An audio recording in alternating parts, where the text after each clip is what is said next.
Hello and welcome to a late start of the Loose Cannon show. We are back again, and okay, I just had to make sure that was right. We're back again, and we are going to be talking about our first impressions of the final shape today, which is very exciting because the final shape was very exciting. I was kind of blown away about it. How about you, Rana? Yeah. Oh yeah. Oh yeah. It's been 2 weeks, and usually, the glitter and glitz wears off, so this is a good time to talk about it. Yeah, Well, it's been almost 2 weeks technically, I guess. yeah. Tuesday would be But the yeah, 2 week mark, right? yeah. Where's is Ric Flair still alive?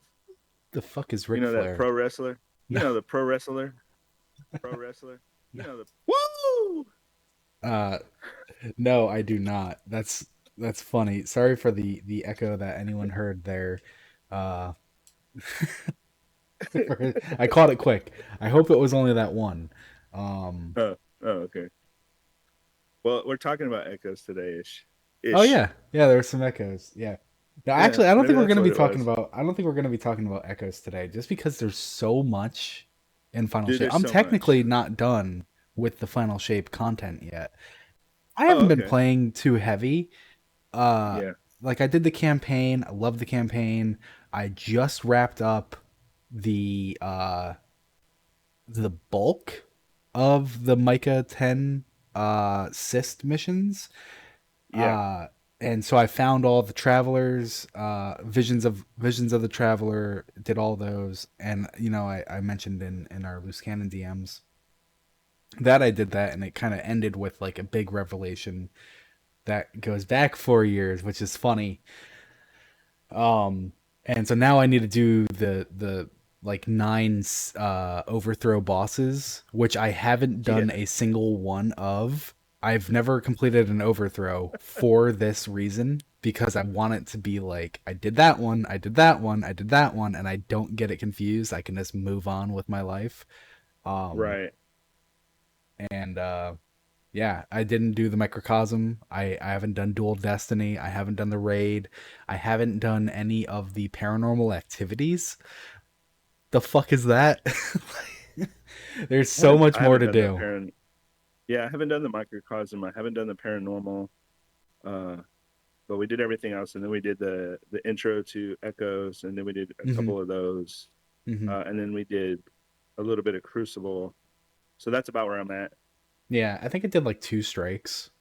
I don't know how to gain power, which feels like such a noobish thing to say. Yeah. I don't know where the power sources are. They have the Um. the Pathfinder now, Pathfinder system, which I Yeah. fucking love in the It's Pale awesome. Heart, but I don't care for it in ritual activities. Oh, you don't?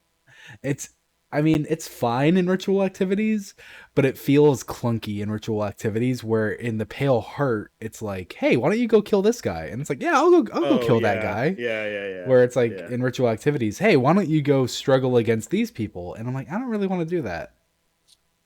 Well, the cool thing about the Pathfinder way of doing it is it allows you to not really have to go study a bunch of bounties and try to figure out a bunch of quest lines and whatnot. Because as you're playing, if you don't know what you're doing, you're still gaining reputation on those nodes. So even if you haven't necessarily selected a path, it Yeah. just it auto completes for you.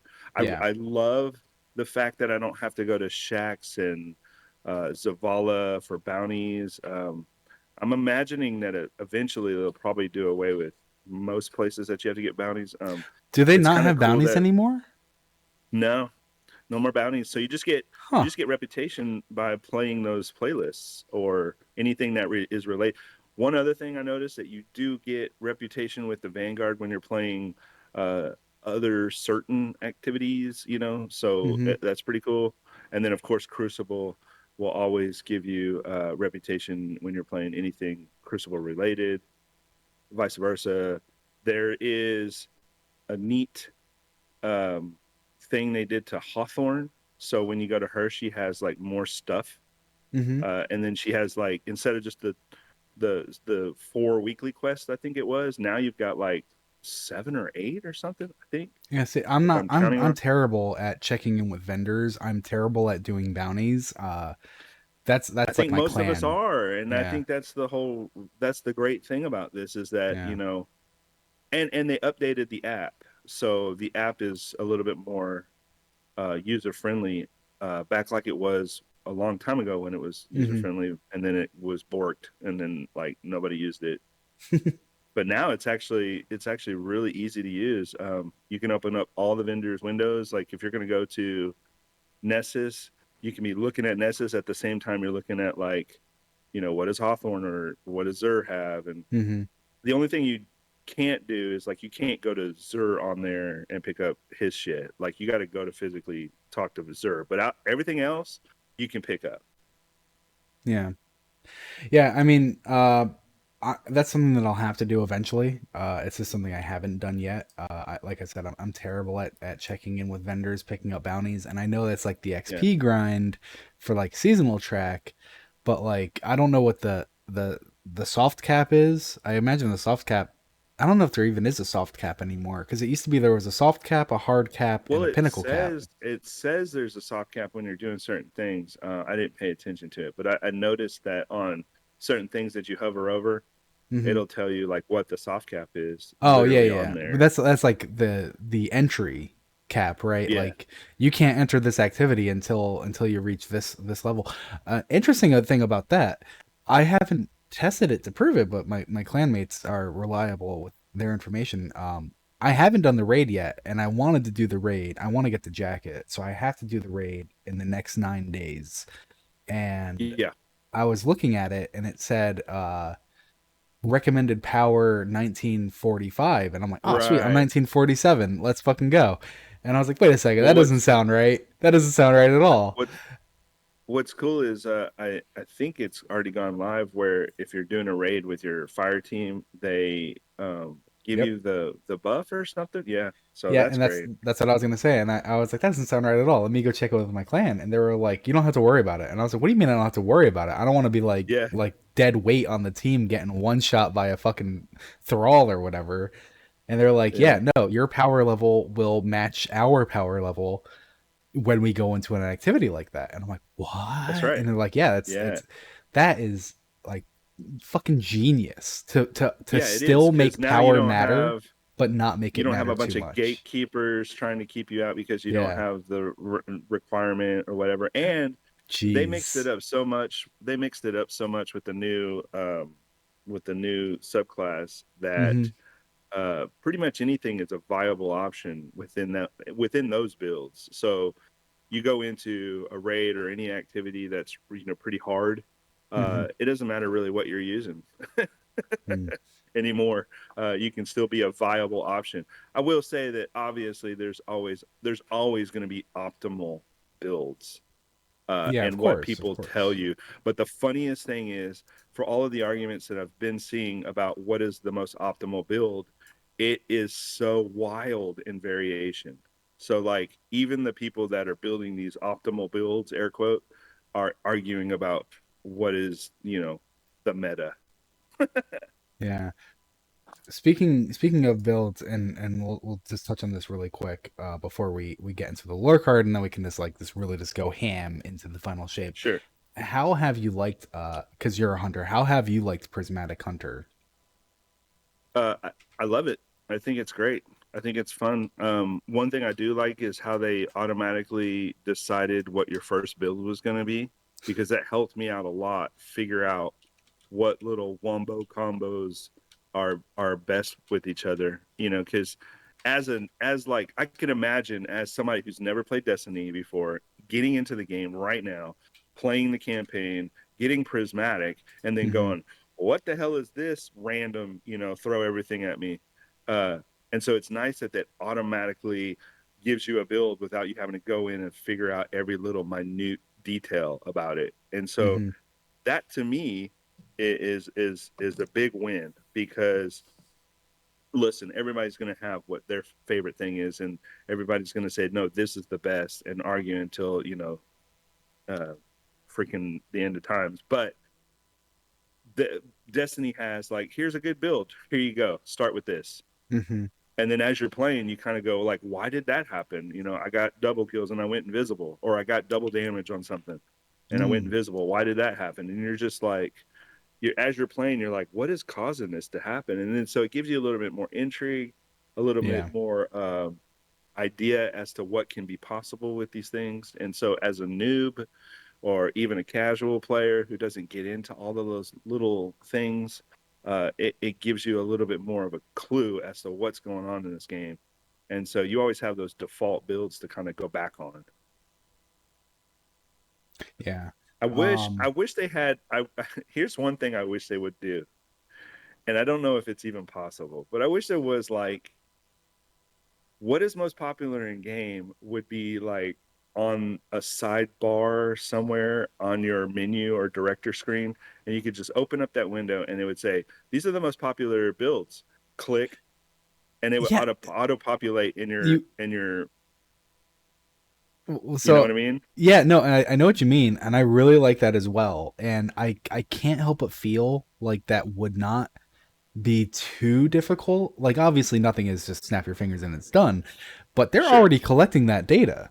Like you can Exactly. go on like Light GG and see what the most popular weapons are, what the most popular this is. Exactly. So it's like Yeah. they have it. They don't have to do anything extravagant to get the data. They already have it. So that's Right. I like that. That'd be neat because sometimes I feel like I'm never using what I should be using because Right. for all that I love this game and like I dive deep into the lore, I have taken more of a casual approach to it Hmm. in the later years. And so it's like I always kind of feel like I feel bad for my team because they're like day one raiders, you know, like really good, really talented, really understand it, like great Sherpa people, and then like here comes me, and I'm like, hey guys, and they're like, ugh, you know, they're not like ugh, but like I feel like they're like ugh, Yeah. why is he using this, like you know, and I'm like, isn't it Right. good? Right. And they're like, no, it's not, and I'm like, oh Yeah. man, I didn't know that.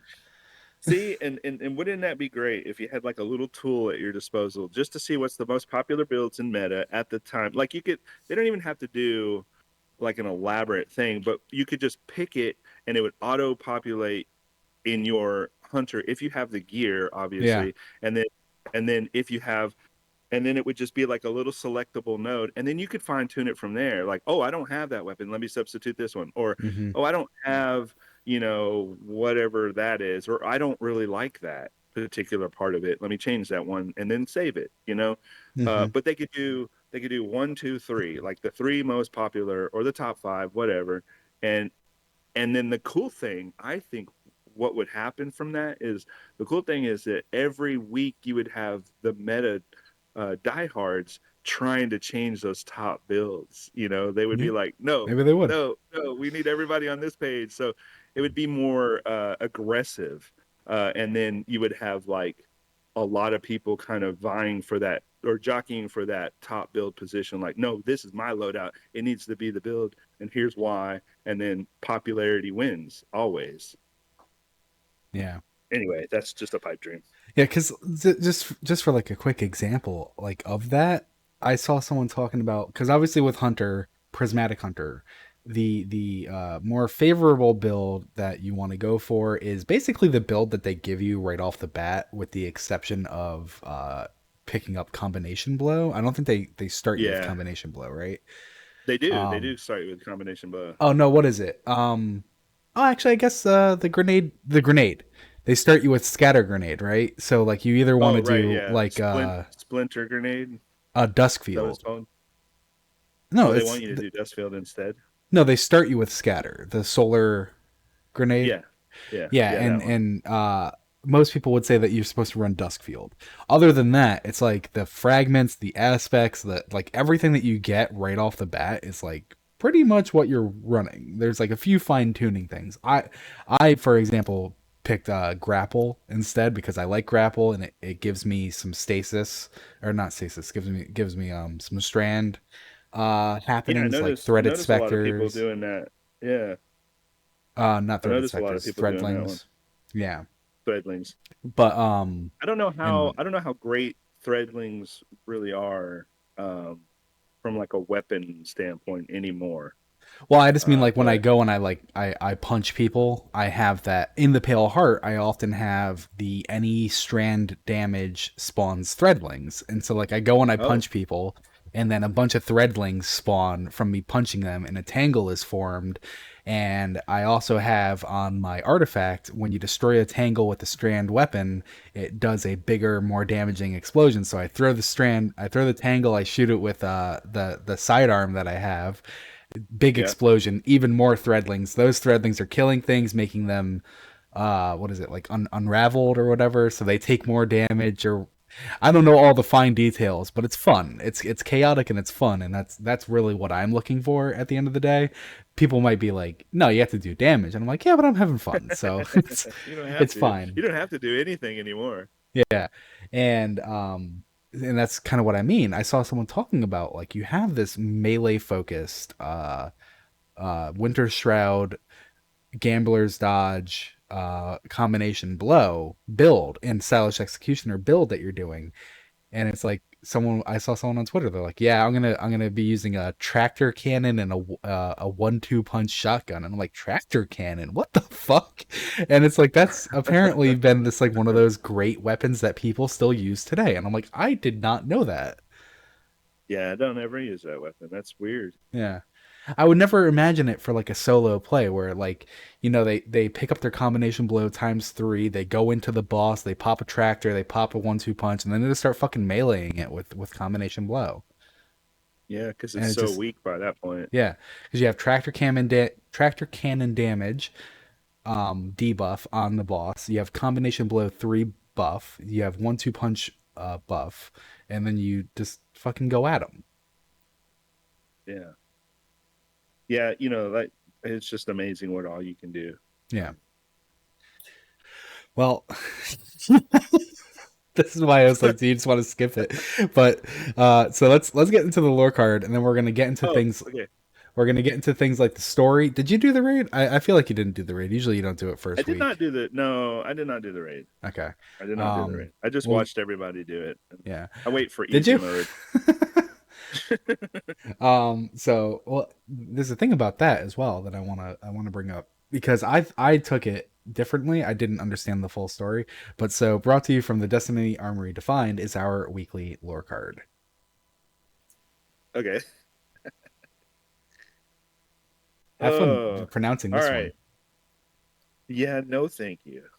What would you say? How would you pronounce it? Like just off the Asclep, cuff. Asclep,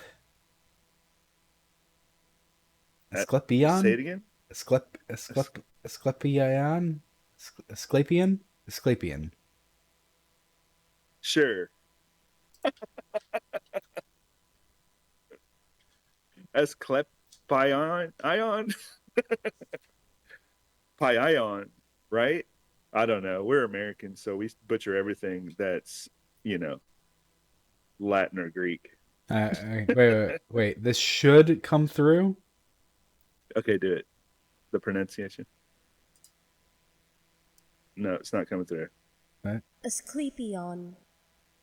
Asclepion. Asclepion. Okay, You might not have heard it, but I'm pretty sure it came through on the show. It okay. is Asclepion. Asclepion. All right. Well, I wasn't sure because when I tried to get the pronunciation, there were three different ones, and they were literally all completely different. Oh, wait a second. Uh Well, huh. no, because I clicked the one that's actually spelt this way. Okay. So I'm just gonna say it that it is in fact Asclepion. The other one is spelt with a K, or it's dropping the EI, or it's dropping the second E rather. So I'm just gonna Sure. go with the one that's spelt the same way. We're talking Asclepion. I imagine this is a warlock helmet. This is it a what? No, it's the speaker uh helmet ornament. So yeah, Oh, really? the It's already got an speakers. What is ornament. it A called? brand new exotic's already got an ornament. Yeah, it actually you can visit, you can look at all this stuff in your um in game. You can look at all this stuff in your collections tabs and stuff like that. So that's what's kind of cool about how they do that.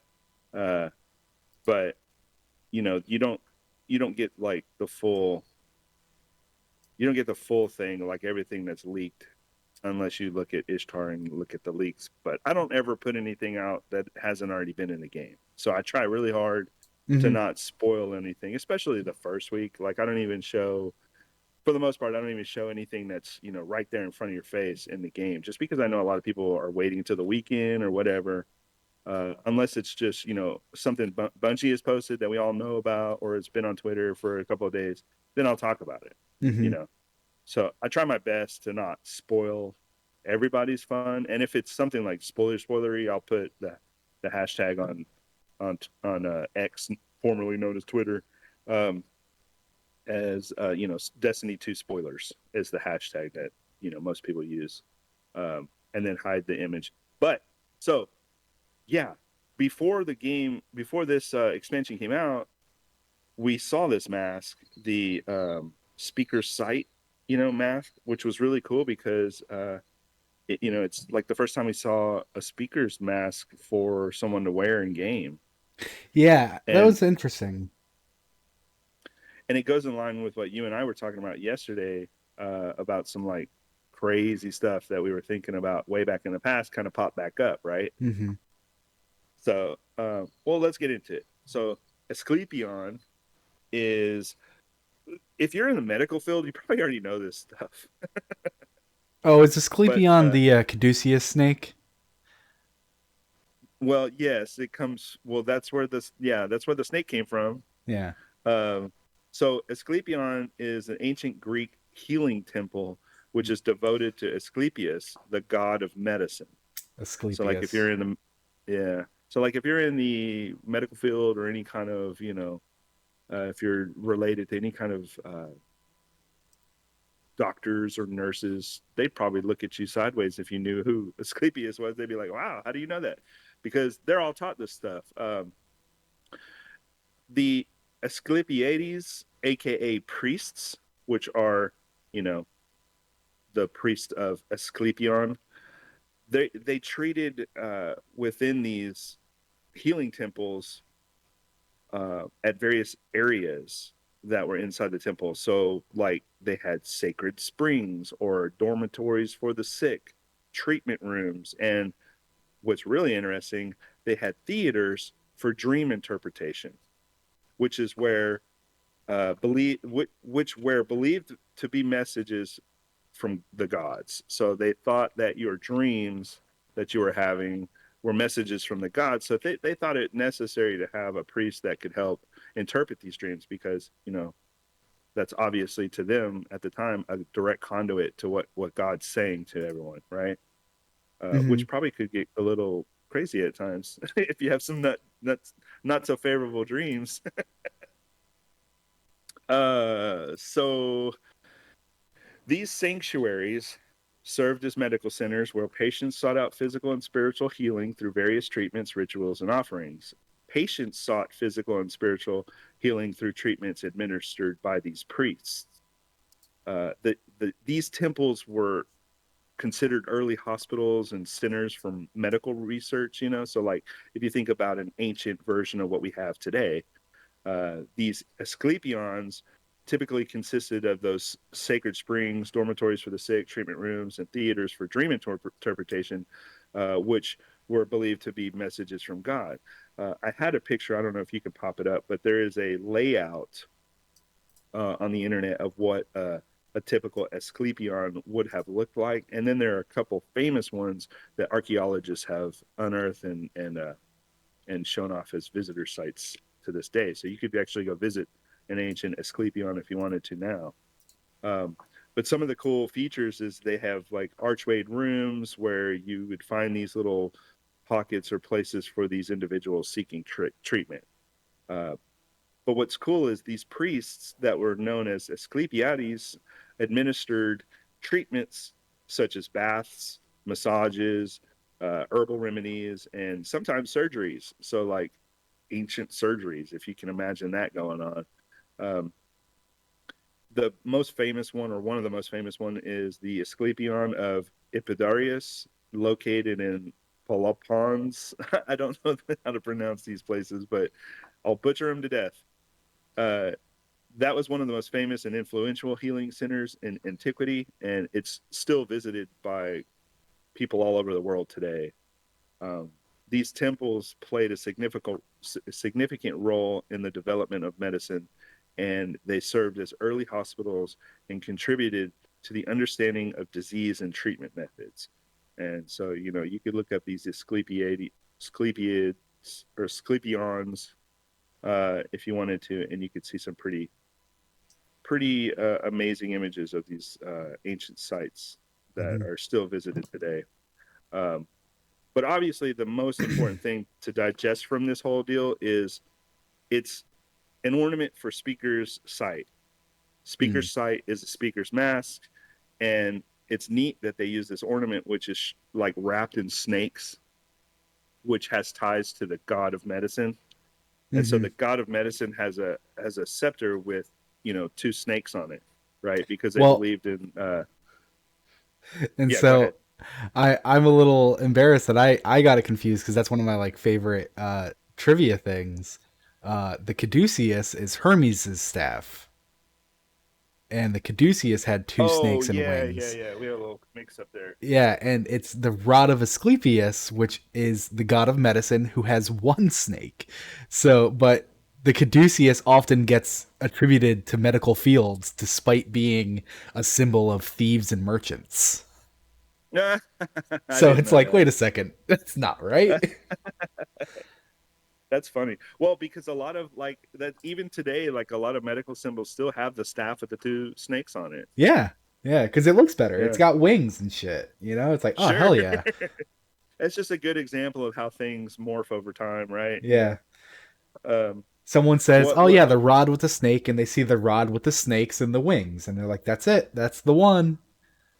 if you're an early Destiny lore fanatic or you just don't know, the whole idea was that the speaker interpreted dreams of the traveler, and so that came in like various ways. Either you had these visions inside your own mind and self, or you tried to like figure out what others were experiencing as far as like the traveler talking to them or whatever. Mm-hmm. Um, and so there's cited examples in game in lore of these things happening, and um, it's an interesting thing to use as like a little uh, I guess item in game, because here we are talking about a few characters that could potentially have ties to uh, speaker like abilities, if that's even how you would say that. Yeah, I mean, I would Okay. that uh, they are speakers, yeah, right, that they like are what we would potentially consider to be speakers. yeah, potentially speakers. So Is that the end of the card? yeah, that's it. All right. I wasn't sure if you were going to transition into something else. But so I just closed the tab with everything that I wanted to make sure I didn't forget.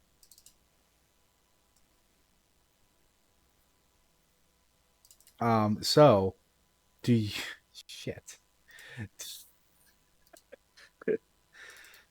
Do you want to jump over that and just go right into our potential speakers? Jump over some other things and just go right into our potential speakers. Yeah, I would like. I mean, you can obviously springboard it. I was leaving it for you. Yeah. Okay. So if you're a fan of the show and you've been listening for a while, I think it was crap.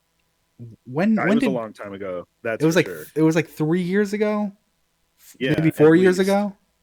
I just Yeah. saw because I was trying to find like if I tweeted it. I don't think I actually tweeted it. Um, Years ago when Season of the Dawn, I want to say when Season of the Dawn came out, we got a lore book Constellations. The lore book Constellations is a great lore book. It's all about perspectives of speakers who were going through the collapse as they were like whittling down because they're how are they going to survive type of thing, right? And so you Right. have stories about speakers who the first speaker to meet a guardian and be like, what the fuck is that? Right? Like, that's crazy for a speaker to see. And at the beginning of each of these entries, we have text that is believed, very founded belief, to be of the traveler speaking. And so there's this one entry, excuse me, when it's talking about how like the collapse kind of broke its connection to the speakers, where it wanted to continue communing with them, but instead of being able to speak normally, it was just kind of like such harsh, heavy emotions that it wasn't coming through. It was like a lot of interference. Right. And so it's saying how I believe what it was saying exactly is that it was that speakers were dying. Basically, they were not surviving the collapse. Blah blah blah blah blah. And then it ends it with saying, "And then there is another." And way back then, I was saying that another, then there is another, was Aldrin Sov. And my theory was Ah. that Aldrin Sov returned with Mara and the rest of the Awoken from the distributary, and that was the moment in the Dark Age when the Awoken returned, and the Traveler's like, "I have another speaker." Some point after that, years after that, our speaker developed their mask through like Yep. it was like jagged and shrapnel and probably cut their face up Yeah. and shit too. And it Um, seemed to like through the pain enhance yeah, the conduit or connection. Yeah, it like filtered out all the static, right? And Hmm. so our speaker used that to continue communing with the traveler, but even so, probably to a much less degree than Yeah. previously. Um, and it was like shortly after that, I think Micah 10, Den Mother of Ghost, even back then, kind of started getting Yep. some more spotlight on her. And one of the Yep. things that a speaker was someone that ghosts would just naturally follow. So when you have a Yep. character who's got a gaggle of ghosts following her, you kind of go, all right, actually, never mind. It was Micah 10 who was another one, not Aldrin Sov. But that didn't really sit right with me because Micah was born and like the timeline is hazy, right? Like Micah was born, Sure. she would have been or Micah's an exo. Yeah. So Micah Abrams on Mars, born, then goes to Europa, becomes Micah 10 on Yeah. Europa. And the way that she becomes Micah 10 is uh it's mysterious. However, what we know of it is horrific. Hmm. So it's like Kate we tried to all kill her. know, yeah, what was that about, dude? So it's like she's been through a lot, and she's a coyote. So Yeah, and that's where I was there's getting that whole thing. confused because who was the coyote that was a human that died? And they That got oh mad the that she took her name, her human name, her Shinobu. Shinobu. I was Yeah, confusing Micah with Shinobu uh, there right. because Micah is also one of the six coyotes. Shinobu was a non-risen human who died in their protection and then got revived by one of the ghosts that follow Micah around and That's right. decided to take up her previous name, and they were kind of pissed at that. They're like, "You're not her. You're someone else." Right. Right. But Um, that's one of those great things that kind of teaches us in the lore that like Anna Bray, mhm. right? I mean, for all that she is Anna Bray today, it took her a long time to become who she was before she was resurrected or died and resurrected. Because, when she was first resurrected, she wasn't Anna Bray, but she knew she was Anna Bray. Mhm. All she knew is that this is who I was formerly, and I got to figure out who that was. And so Yeah. she went on this long, massive journey to figure out who she was, and then she ended up becoming Anna Bray because she unlocked all those past memories of herself. uh, I don't know how this technically works, specifically, but I would imagine she has an almost complete picture of who she was now. Like she would be like Yeah. in the 90% of who she was before. Now, as To far it as to it Micah 10 goes, that's a yeah. whole different story. Yeah, to assume that a guardian keeps their like core personality, uh Anna Bray would effectively be Anna Bray. Like she would probably be the same person.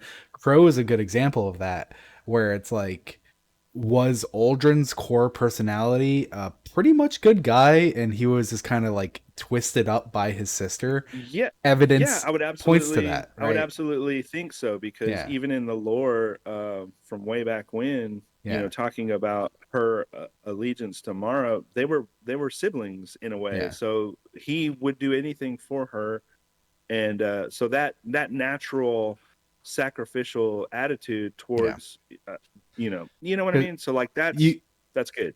Yeah, if you go looking into like Aldrin Sov lore, like kids loved him. He was this like fun guy who would like talk about Yeah, his adventures and shit. He got yeah, fucked up in the Black Garden. He had some like some fucking war trauma from the Black Garden experience that he had, but a lot of it was the manipulation by Mara Sov. And we that's actually right. had a moment in this story where they're talking, and Mara apologizes saying like, I'm sorry that I twisted you up so much. Things didn't really go the way I planned. Right. However, I would do it again. You know, Yeah, uh yeah, but yeah. to bring it back, Anna Bray probably knows, is who she was before. Crow is who he could have been before, and Micah 10 is actually on the journey to find who she was, because we have That's right. from the Pale Heart, we have all these weapons that have the faces of the people that they are inspired by on them. And so there's a sniper rifle called Embraced Identity, which starts with your friend as a reference to your friend Micah Abrams, and it's all Yep. about Micah 10 getting this file from the Exomind project, and it ends like, Exomind project, age 17, gender F, height 167 centimeters, weight 54 kilograms, class A6 resident. And she says at the end, like, it's nice to meet you, Micah Abram. And so Right. confirmation that Micah Abram from your friend Micah Abram is Micah 10. Yeah. Yeah. And it's neat because when we first figured out Micah 10 was in the Coyotes, you and I, it was Mm-hmm. during, I think it was during the Europa expansion. Um, God, I'm so bad with names. Beyond When Light. we first started, yeah, Beyond Light. God. Beyond, so when we first started reading all the lore in Beyond Light, which, we're bad, we see this stuff before it comes out a lot of times, which, is never confirmed, so we don't talk about it until way later. But uh yeah, one of the first flavor texts we saw was in, or not flavor text, one of the first lore entries we saw was that um lore entry that talks about the Coyotes and Shinobu, but then all of a sudden there's a character there that's with them, Micah 10. And then we Mm-hmm. see that in Beyond Light, there's a kid called Micah Abrams who becomes an EXO, and we put two and two together right away. Yeah. And then, we, of course, back then we didn't know the gender of Micah 10. They didn't say. It wasn't until later on, when they kept dumping lore on us here and there, that we found out she was an EXO. And obviously, it's a great example, especially in this month right now, for transgender representation in a video game, which I absolutely love. I think it's wonderful. And that Yeah. sniper rifle, you're talking about the lore entry having uh, that particular instance where she finally finds the archive and says, "Oh, let's find out who I was." Basically, Micah Yeah. Abrams. Hello, Micah Abrams. That sniper rifle has the trans flag color scheme on it. Yep. So it's pretty cool. Yeah. All those weapons that we got as a part of that particular quest line, or that you go to Ghost, I guess, or is the vendor in the Lost City. Um, so when you go to the Ghost and you see all the different weapons that you've attained, um, all of those different weapons, like you said, have a theme around the characters that are painted on them, or they're themed out. And the Yeah. other neat little thing is that they're also suits. They're suits tied to like a deck of cards, Mm-hmm. which I still am trying to figure out exactly what that's all about. I don't know if there's going to be more later on that'll help flesh that out, but for I think it's now, just it just Cade. appears. Yeah, I just Like that's what I was going to say. Is for Cade is now, I can just back. see it as being like here's some other suits that would have been in a deck of playing cards, right? Yeah, Um, because so yeah, uh for example, the axial lacuna very clearly has a picture of Ikora on it. Like undoubtedly that is Ikora's face. And that's it's right. an entry about Ikora. And then Bold Endings has the Exo Stranger, otherwise known as Elsie Bray. And Yep. I imagine it's about her, but it's talking about Shiro. Is that Shiro? That so the bold ending one is cool because it's basically it's talking about the three it's Shiro, Cade, and Andal. Well, it's Yeah. Shiro and Cade talking about Andal, lamenting the loss of Andal. Wait a second. No, So no, but I would imagine wait. I just believed that was Elsie. Is that Shiro? Is his well hood? I don't know if it's Shiro because it could just be a generic Exo Hunter. Here, let me put it on screen. Um, But Shiro's cape is definitely different from that. is it? Because Yeah, look at the lines. It's got like patchwork lines on it. that is true. So I mean, it could still be Shiro, I guess. Shiro, from what I heard, Shiro was the one person who did not show up in the Avengers. Yeah. The Avengers moment. Mr. Cutscene. But Yeah. fucking Savathun is there. Shiro is just like, nah, I'm not. I'm not about that. He's like, I'm ducked out. Yeah, But like in his defense, he is an assassin. So like yeah. he's probably got a lot of people Oh, and and fallen, like fallen specifically. So we got a little sidetracked there. But so to bring it all yeah. back, if you're doing the Kvastov mission, the Kvastov quest, I did it. I was doing it wrong. I thought you just had to run the cyst missions, and I was just like rerunning the same couple ones over and over, thinking like, why am I not getting encryption bits? Wasting my time doing that. After you do all the cyst missions, you can start finding, and maybe even before, but I waited because I found a few, but I'm like, I'm not touching these until I have the Kvastov in my hand. That's what I did. Yeah, I was worried Uh, that I would screw it up or yeah, lose one. and so you start finding the visions of the traveler, and uh, the last one I found was all the way at the far right of the map, not counting the boss ones.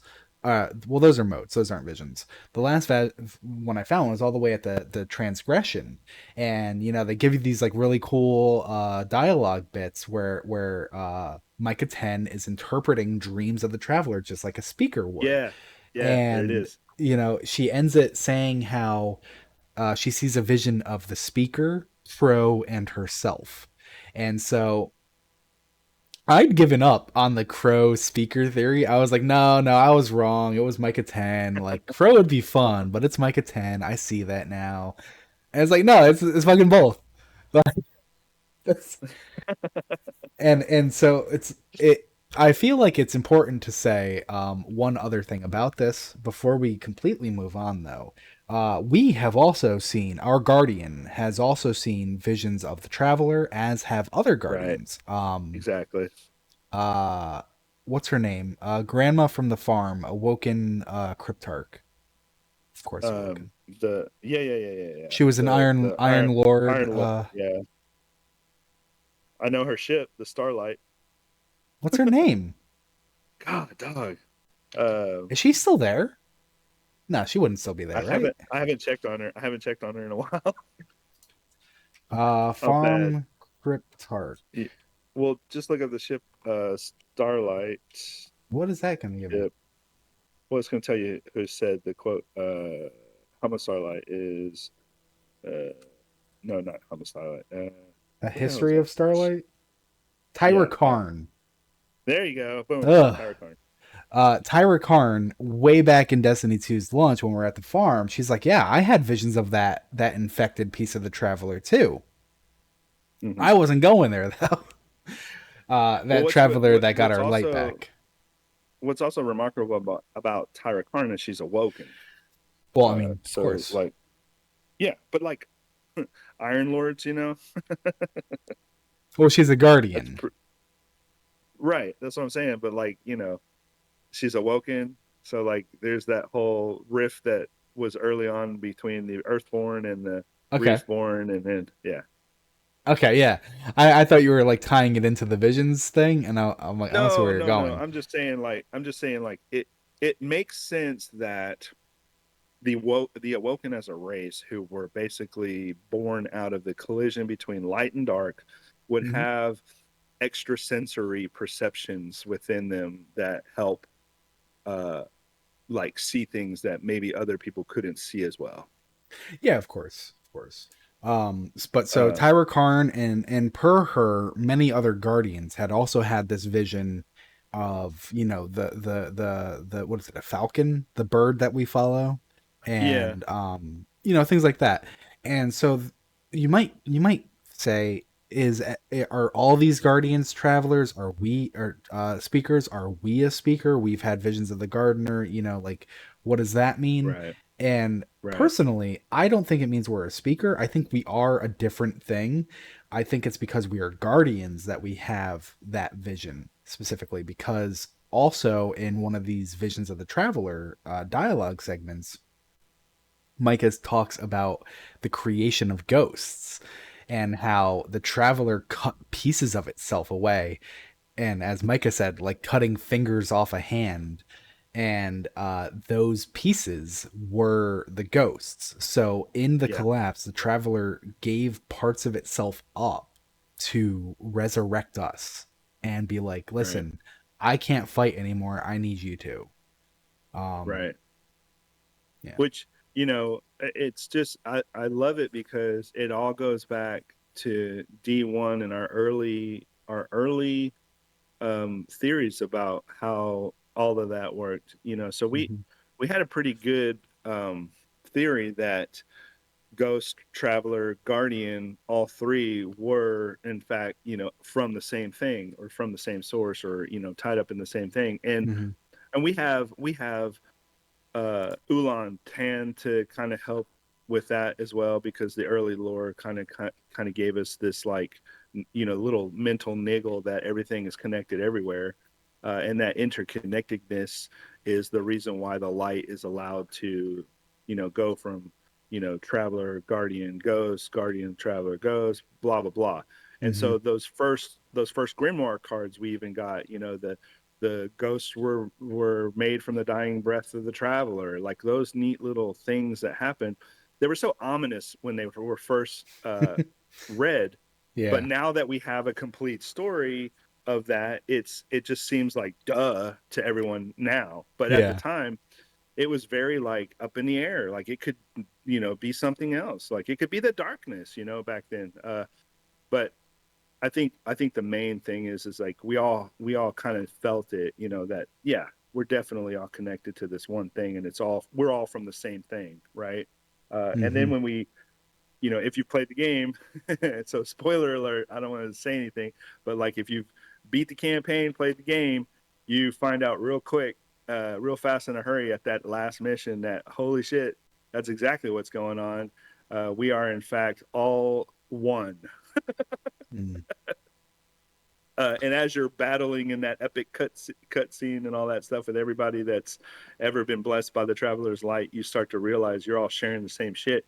And then what's cool is the shield even shows up and makes its debut, so you get to So use the shield again. yeah, there's so many more things that I want to talk about. Yeah, I know, So I I know. just want to like just quickly glaze over, just like drop a few more things from the vision. You did the whole visions, right? You did all the visions. Yeah, I did. I did screw Uh, up the feathers though. I don't know what to do with those yet. I found one in a really weird spot that when I was breaking up that Hy-Vee, poop, yeah. to go Yeah, up get on my, the up yeah, on the rooftop, right? yeah, Yeah, so the yeah. feathers are just like the visions, except from my understanding, they don't actually mean anything. They're not like tied to a quest.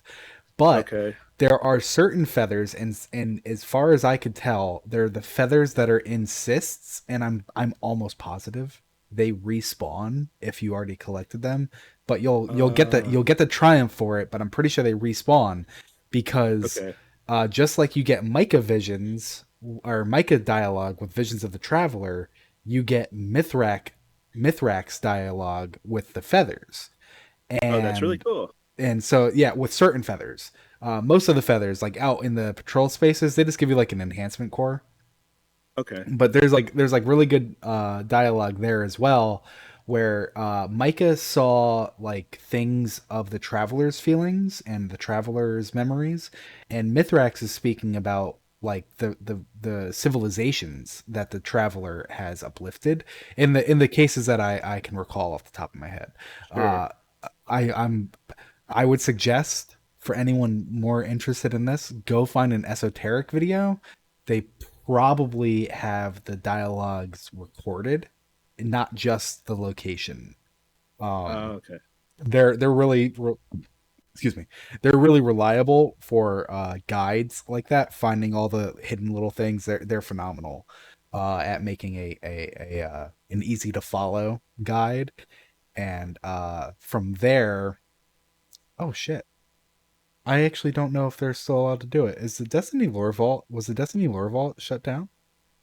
I don't know. I haven't had to use any of it. Yeah, I hope not.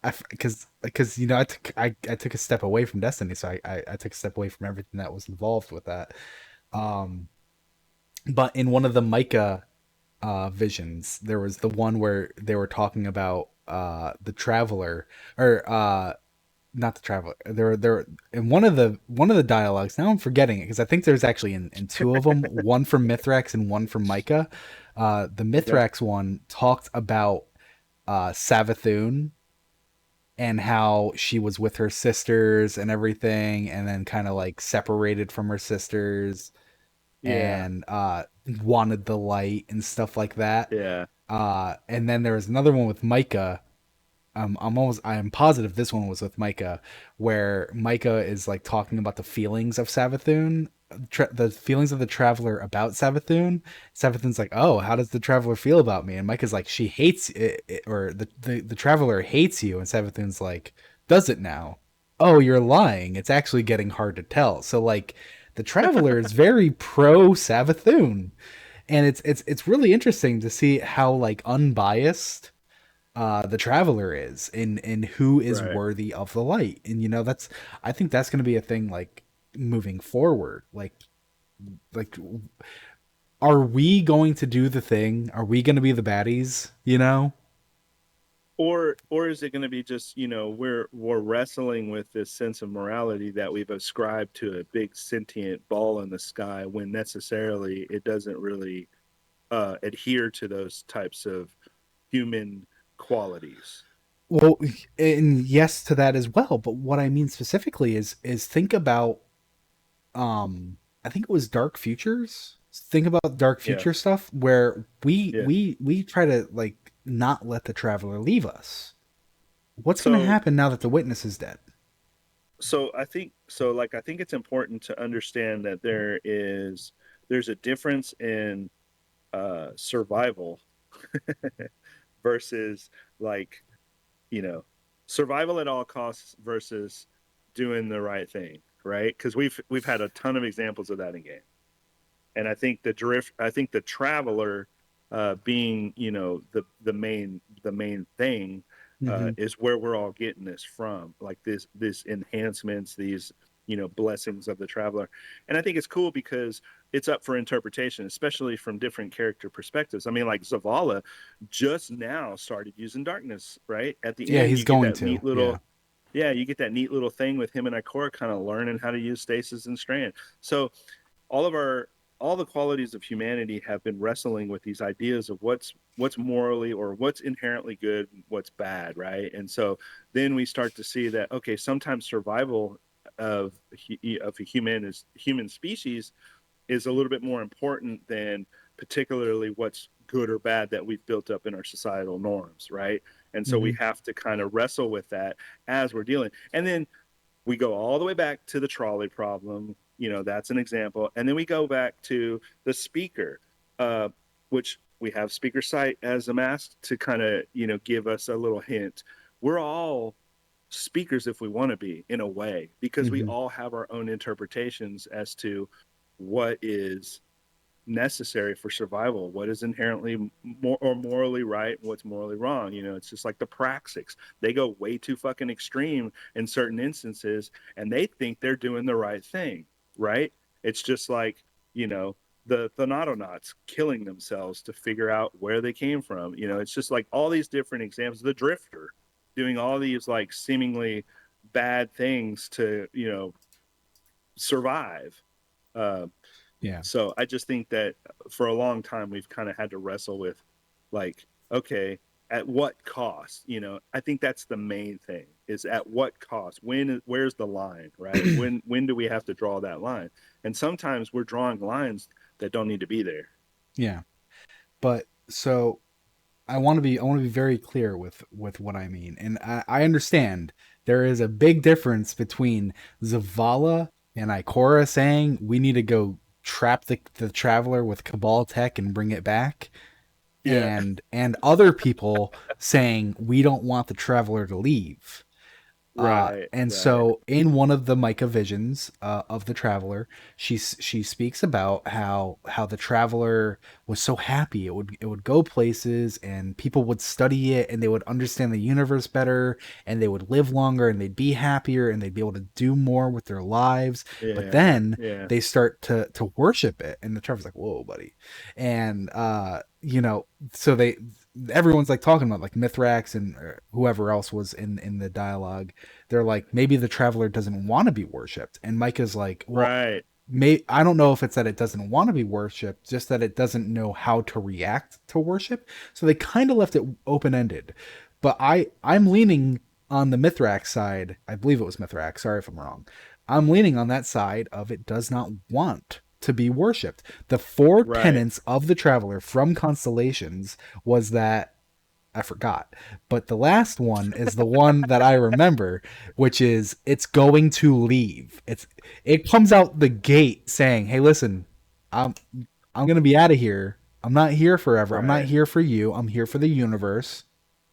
Right. I'm not just here for you."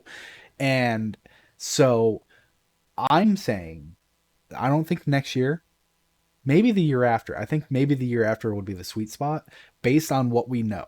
We have the year ahead of Echoes. Does it go Echoes, Revenant Heresy? It does. Echoes, Yes. Revenant Yes. Heresy. And Yes. then after that, we have Frontiers. And I'm really Yes. hoping Frontiers is not, maybe it needs to be an expansion. I don't want it to be an expansion. I want them to like fucking nail it like they nailed Final Shape. I don't want it to be a rushed fumble or anything. And I'd Right. rather they come out the gate and be like, Frontiers is 3 more episodes for the following year than Frontiers is a whole new title. Like I'd Right. rather more episodes and a title the year after, if Well, possible. this is where we get into trouble, because like, I think a couple of episodes back we were talking about who do we think is going to end up in the raid, and I said it was way too early for the Witness, because I think that they'll probably save that for the end, just because historically they like to drag shit out forever. Mhm. Well, they kind of prove that no. But so uh a lot of talk has gone into Frontiers tying into the dialogue of what will Keitel do after the Witness is defeated. And Keitel's Sure. ambition is to go and retake Tor Bottle, and Or Zavala is like, bottle. "Girl, I'm Yep. with you. You know, Yep. we are a team." And so like Yep. is Frontiers going to Tor Bottle? Is Frontiers going to be Yeah, and I think that a this lot of focus people there? put that two and two together, because we're going to the Dreadnought and Heresy, and we think Yeah, are that, we going to take if that we're ship out? right, Yeah, yeah, right, because yeah. they were dropping hints about the two different armor sets. There's one that's obviously Team Terrace and Eris, and then the Yeah. other armor set is obviously the First Navigator, Yeah. which I I love H.R. Geiger art. I don't have any of it. I don't put it up on the walls. It's not something that I want to display proudly around my house anyway. But I really, really appreciate it. I get lost when I start looking at it. It's what we. It was the inspiration for Aliens the movie. If you don't know H.R. Geiger, it was the inspiration for a lot of cool movies, in fact. And H.R. Geiger basically created the alien from Aliens, if you're familiar with the movie. Uh, but he's not known for that specifically. He's known for his art, which is very like controversial, sexual, gothic, evil looking at times, and then also just organic airbrushing of mechanical stuff mixed with like human stuff. And one of the coolest things that Bungie ever did was when we were getting the witch season of the what the hell was the expansion with Savathun? What was it Witch called? Queen? Yeah, so before Witch Queen came out, they put up an awesome art on social media, which showed Savathun in the middle, and then all these little like picturesque uh, characters around the side of her light imbued hiveness and stuff. And it was very much in honor of H.R. Geiger's art because the way they arranged everything, the way they did the mechanical nature, all of it. And it looks like one of H.R. Geiger's art pieces Mm-hmm. that's pretty famous with the face and the snakes and stuff like that. So, anyway, Yeah. this game has been playing with stuff that looks like H.R. Geiger. And I'm sorry I went on this long tangent about it, but it all goes back to the moon and the Hall of Wisdoms and the mechanical nature of that room and being tied to Savathun / Oryx and how they use that big freaking sphere to talk to Oryx from across, vast distances and whatnot. So when I look at this Um, armor set that they put in game and how H.R. Geiger it looks, it makes me wonder if we're not going to be able to like alter the dreadnought in some way. yeah. I think we will. I think it's because I actually had that thought when I was looking at it. I was like, are we like taking the dreadnought and kind of doing like what Shadowkeep did to the moon, but with like the light instead of crimsoning, Ooh, you know? that's a good point. Yeah. Um, I had a similar thought. I just kind of like a quick brief throwaway thought. So I like that you had that thought too. That makes me Yeah. want to revisit it. Um, Okay. so whatever the year of Frontiers will be, if there's any potential that it is leaving, maybe not even leaving the whole solar system, just kind of like expanding out and kind of like Sure. getting our footing Well, we have again. a reason to now. We have a reason Yeah, to now because in like the opening epilogue to Echoes, we find out that the collision of dark and light that happened when we defeated the Witness bursted out all these little memory fragments of what the mhm, Witness was, and they went spread out all over the universe and supplanted into things that it collided with, and yeah, one being Nessus that we're dealing with right now. So and why not have one go way really far out well, and do some hell? but what I mean is maybe Frontiers isn't following Keitel back to Tora Bottle. Maybe Frontiers is retaking our solar system and it's spreading the Oh, city out, the new frontier, the post Dark Age frontier or the post City Age frontier, right? Maybe that's what yeah, Frontiers is.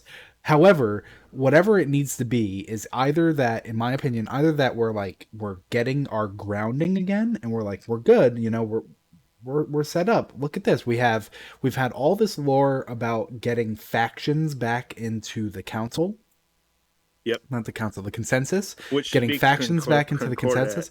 One of which being Concordat, one of which being the Symmetrist, two Yep. like very controversial factions that want government power.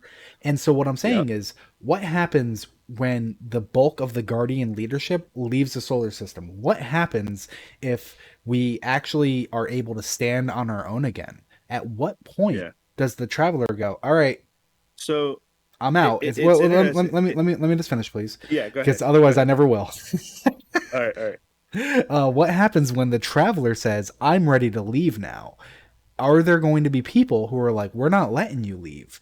Like, is there going to be like an internal conflict? Will a new set of enemies be more grounded enemies? Maybe not for like, obviously not for the decade that the Witness was, but like, is there an episode? Is there an expansion in this content, the potential content that there are humans awoken exo of Elixni Cabal that reside within our system who are like, no, We are the faction that is keeping the traveler here for us. It is our tool, Right, right. and we're gonna have to go against them.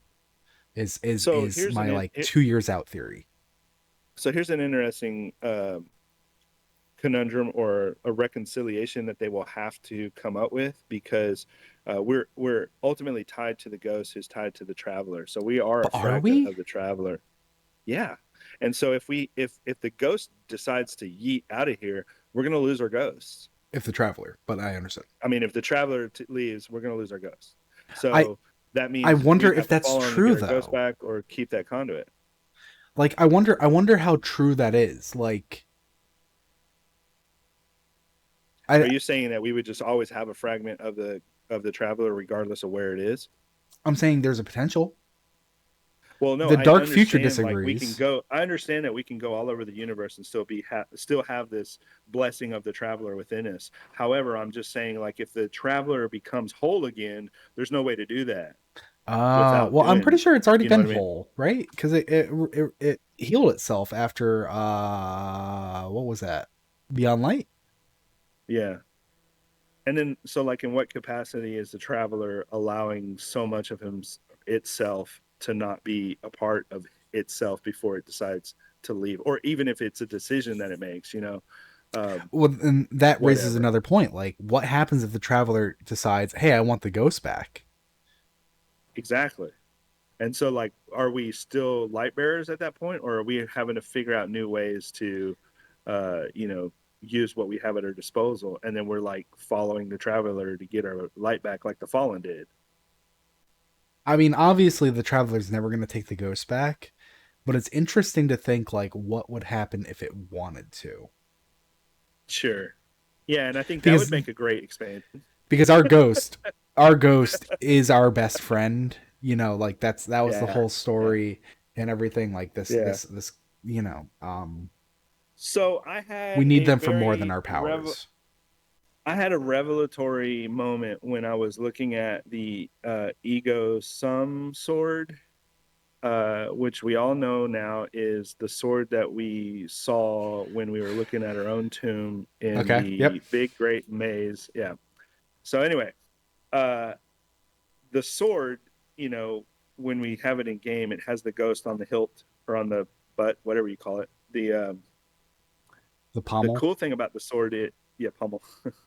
The cool thing about the sword is it's very much representative of us being dead at some point, and in this timeless that we went and saw our own grave. So that's still a little bit ominous. However, the name ego sum really kind of starts to lend into some of the things that I was thinking, which was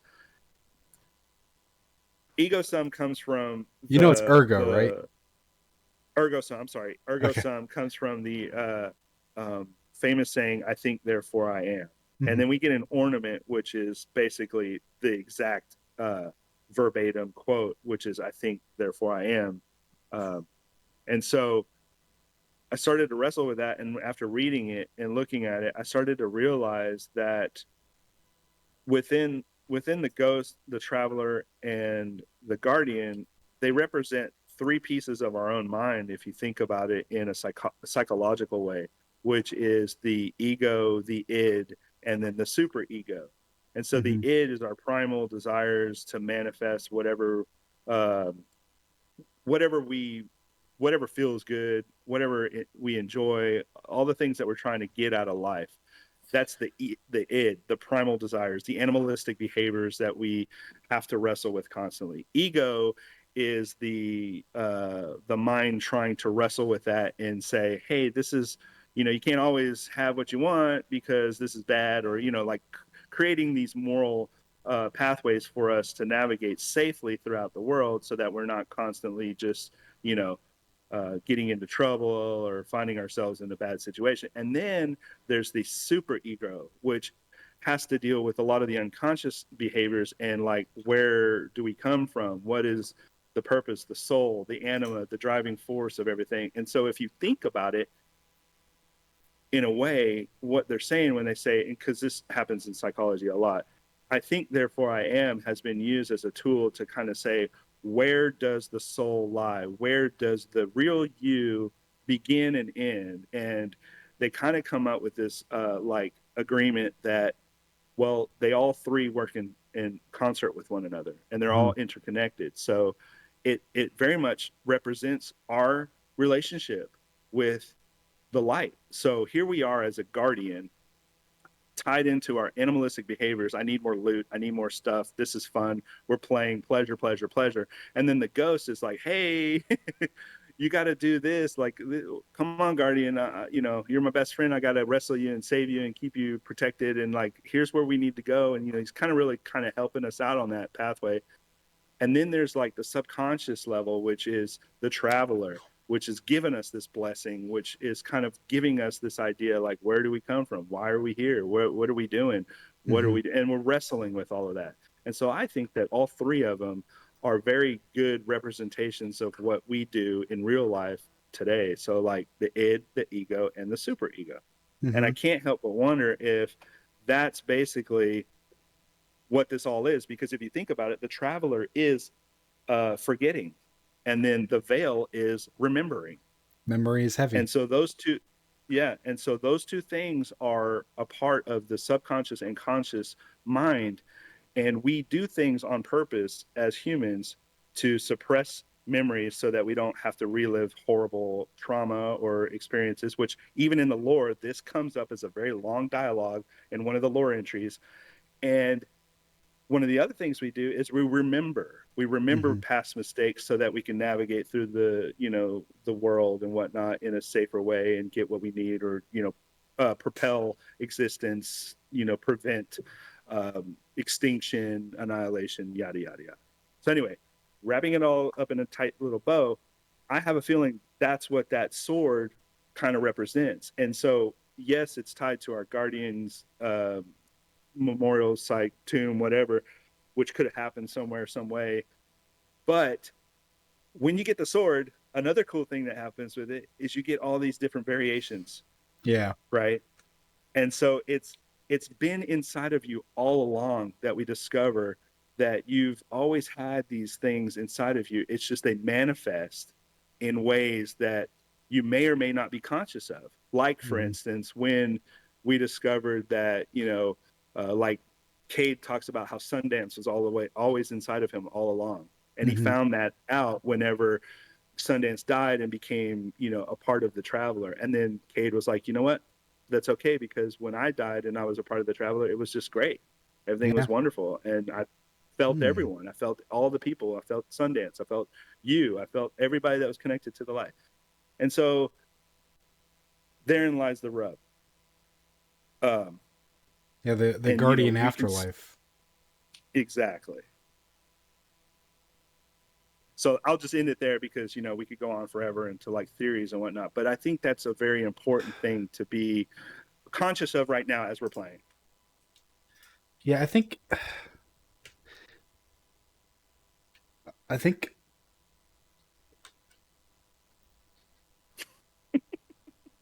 I need to write it down because we're like at the end of our time, but there's so much more to say. Like we didn't Oh, even sure. talk about the story. We just talked about like the things around the story because there's so much to do in the final shape. That's why it's so great. Yeah, it is. And It's great. I mean, the cool so thing is that we get to go into the Traveler, and then we get to experience all of these great people that have been a part of our life yeah. for 10 years, and we get to see their stories in our face. Yeah, like there's a part of me that's like, man, what if Destiny just ended it there? Like that would have been fine. Yeah, sure. Because And it's just one of made a those different game. it's one yeah no it's one of those stories because I feel like people have this horrible perception of like what a story needs to have or whatever, and it's like in my opinion there are stories out there that are allowed to end way before they end, and it's like, oh, what, there's so many loose threads, like what's Savathun doing and what about Zivur Wrath, and it's like, well, it's not about them. It was Right, about the fucking witness, and we took care of the right, witness. You think just because right, the story's over that the characters just cease to exist? And it's like, oh, so there's a story after it. And it's like, yeah, but is it a story worth telling or is it just a story?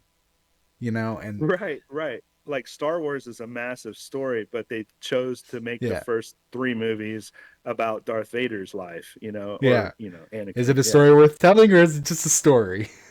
yeah, Great example right there. And yeah, so it's like, oh, but it doesn't give me the answer. And it's like, yeah, it's for you. It's for yeah. you to make the answer. It's like, what do you think's Yeah. gonna happen? You think we're gonna fucking lose? No, we're gonna defeat Sabathu and we're gonna defeat Zebo Wrath.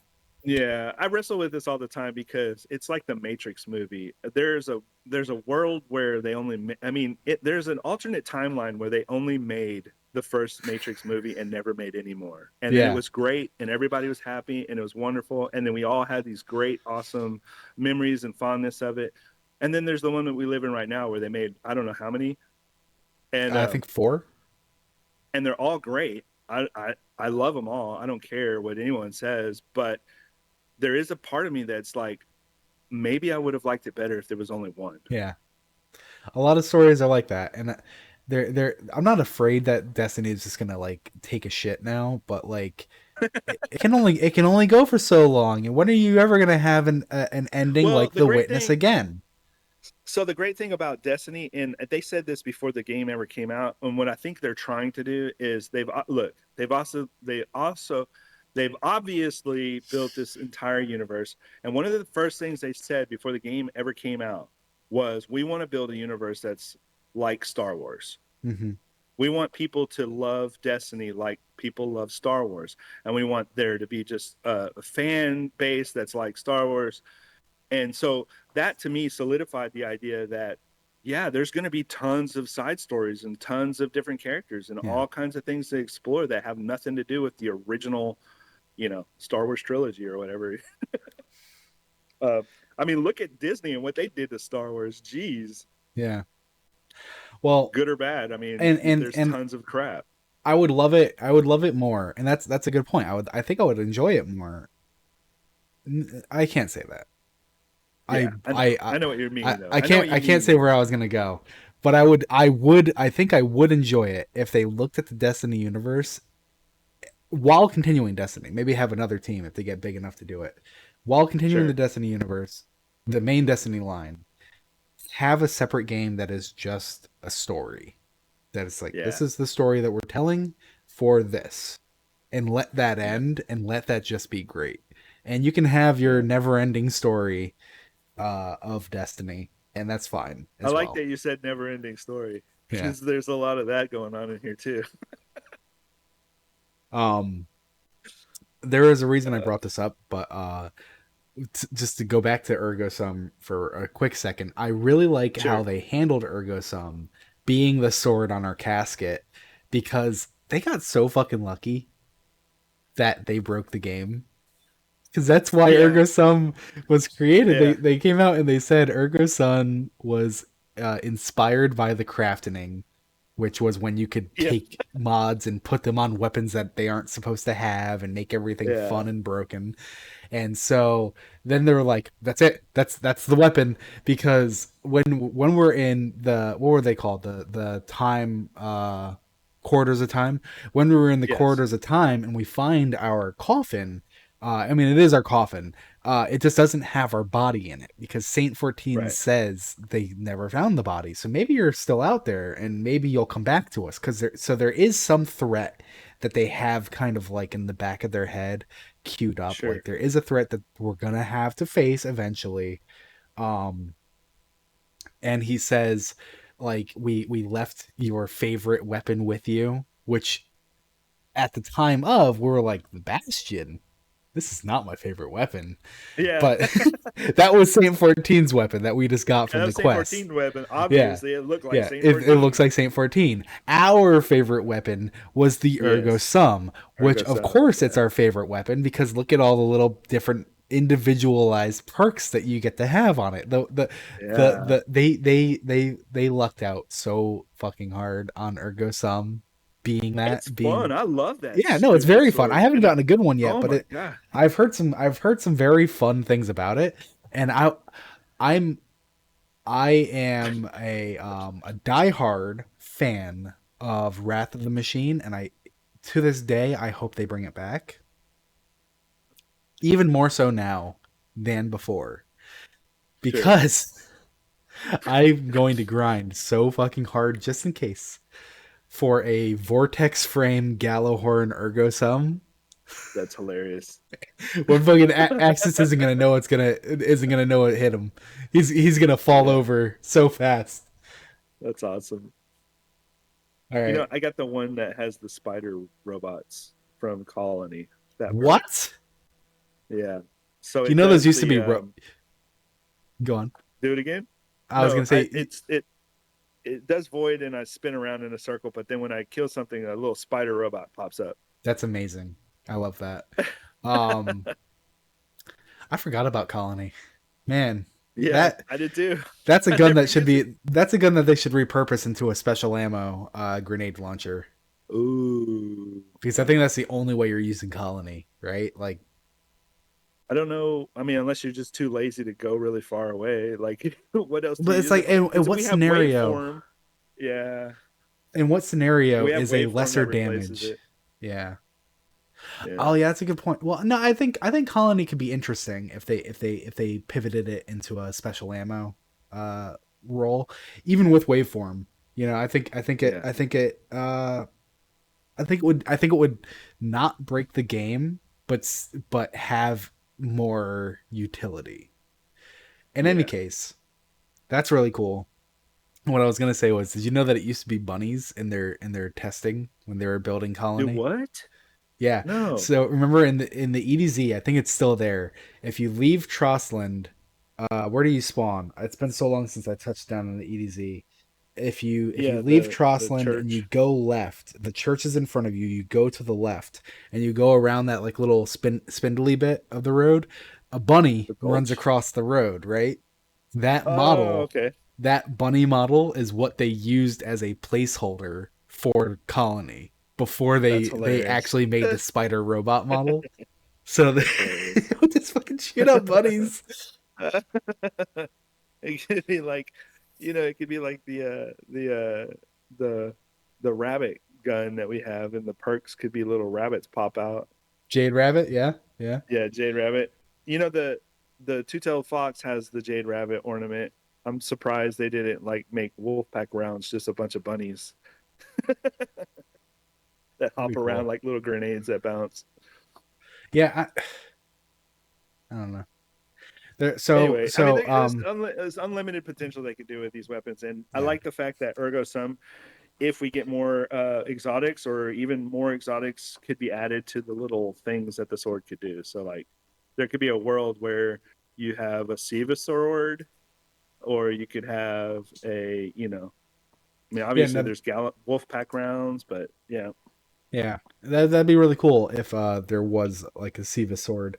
Anything that I'm not and I want to be clear, I'm not a fan of like Siva. I'm not hoping for the Siva season. I just want Wrath of the Machine back yeah, it's a specifically. good raid. If it needs to come in with a Siva episode, fine. Siva isn't what I care about though. Sure. It's, as much as I enjoyed it at the time, there are some Yeah. diehard Siva fans. I'm not one of them. Um, Well, these echoes are going to happen really fast, and they're going to happen before we know it. So, yeah, like, when we're done with Act Three and this one, I mean, we've already got this whole Fallen thing that we're going to deal with in Revenant, which is going to be amazing. So we got to fight a bunch of like yeah, the pirates and vampire, something or other. Yeah, yeah, vampire. You're vampire like a season. vampire hunter. Oh man. Fucking the fallen is such a funny enemy race that they just use for whatever they want. And Whatever. Yeah. it all started with the Siva season where they're like, did you know that Sure. they're actually bioengineers? It's like, Yeah. bioengineers? What? No way. It's like, Yeah. yeah, they are for this year, and then And then we're never gonna talk about it again. And it's like, what did they you did know with that they're Tanix is pirates? what they did with Tanix is the best representation of how far the falling can go. Yeah. Because he's a cyborg. Like, what the fuck? Yeah. Yeah. Yeah, no, and just they had their pirate season, and it's like, yeah, I Yeah. kind of knew they were pirates. That's right. And it's like, no, but they're like really pirates. They're not just No, kind they're of like pirates. super They're pirates. full Yeah. on pirates, buddy. And Yeah. now it's like, did you also know that they had vampires? It's like, the Yeah. fuck? What? They just had everything. Did you not Yeah. know? It's like, oh yeah, they're also zombies in the score, and it's Yeah, like, man, they are the Fallen is fucking everything in this game. That's yeah, just what they want. yeah. Which is funny because I feel like if anything was going to be vampires, the Vex or the Hive are the easier choice, but they chose the You would think, Fallen yeah, but they because chose like the Fallen. Yeah, the the Fallen get to live out all the fantasies of horror and sci-fi.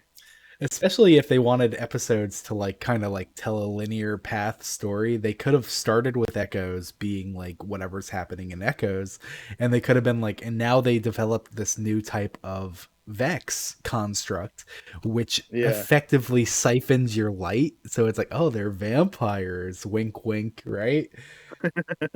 And it's like, no, they're not, but good enough. But yeah, no, fucking fallen vampires. I'm interested. I'm gonna love it. I can't wait for it. well, we got Uh, a lot more to talk about. yeah, we got a lot more to talk We about in Final Shape. So I don't like doing part two episodes, but I feel like our next episode is gonna be Final Shape again, just to sure, continue because we didn't even talk about the story. We didn't talk about the raid and what happens at the end of the raid, and there's some important things there that I want to touch on and ask you questions sure, about. yeah. Did you do Dual Destiny? I tried it. Ah, I have not done it. I'm hoping to get it done today, tomorrow. I'll Um, probably get it done this week for sure because yeah. I have a partner to go in with Yeah, you in the literally have meantime. someone that you don't have a team. You have a second person already. Like Yeah, yeah,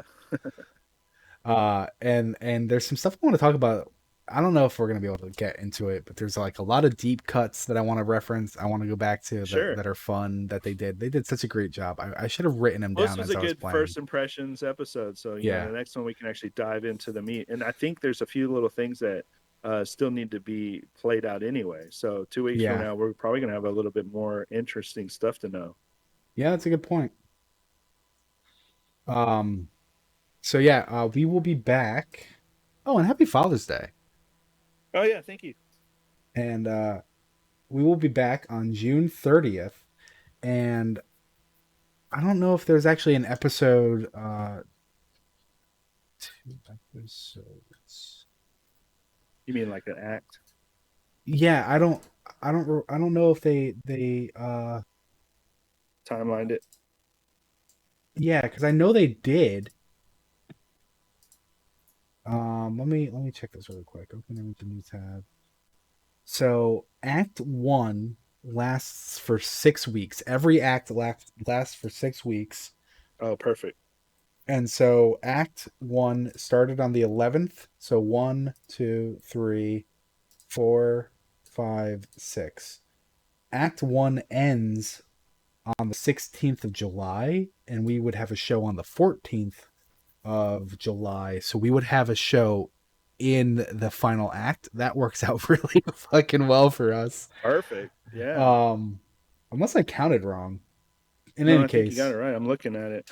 yeah. And so then Act Two would kick off after our July 14th episode. Um, Yeah.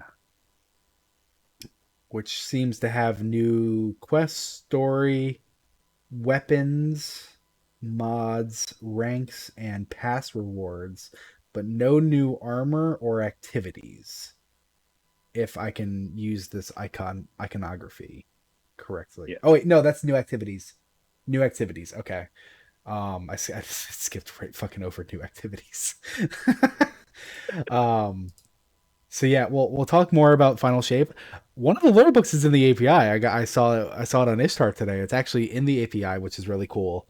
Um, they weren't being too stingy on that, so we're going to be talking new lore books, more Final Shape stuff, some of the deep cuts, Dual Destiny, the raid, something that the Witness said at the end of the raid that I think is very interesting. And I want to go into because I've heard that there's a theory going around that the Winnower is actually a person, or a being, a physical Mm. being, and I disagree with it. I do not know the Mm. theory. I just got it secondhand from some friends, and I was like, I don't follow. Um, so there's plenty more coming down the line. That's gonna be it for us this week. We hope you had a good time, everybody. Taking off. Bye. Bye.